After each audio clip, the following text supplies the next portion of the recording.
I'm Luanne Ashe, represented by Carolyn's, and this morning we're going to bake brownies, at least partially baked brownies. It's important to have the proper attire. My grandmother was a stickler for aprons.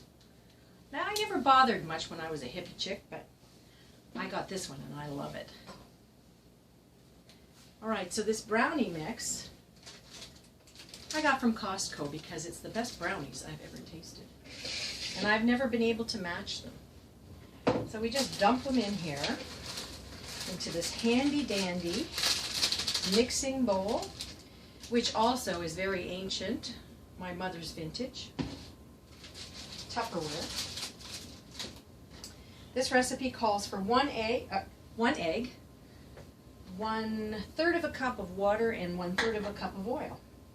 And I have prepared my baking dish with parchment paper because I've never done that before, and my cousin says it's easier that way. So I make a little hole in that mix, plop in the egg. These are farm fresh eggs from my friend out near Hagersville.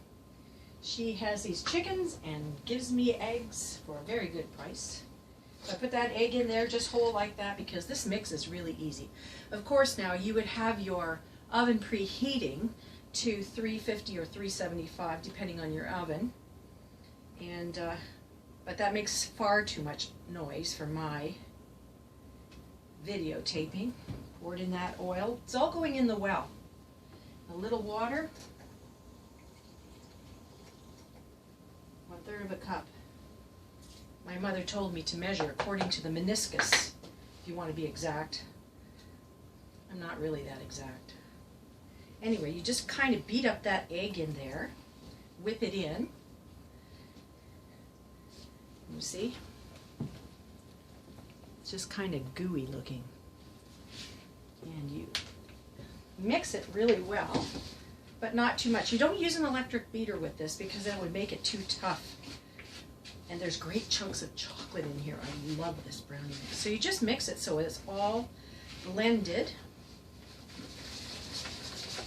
which doesn't really take all of that much work.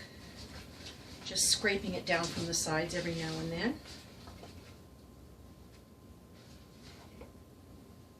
Oh, see, I had a little powder ball in there.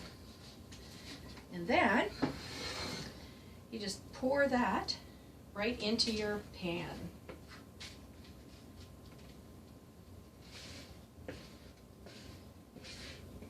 I never told people this was a brownie mix, but everybody loves my brownies the best.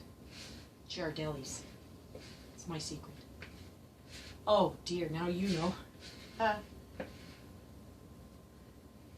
then, when this is all scraped down, I pass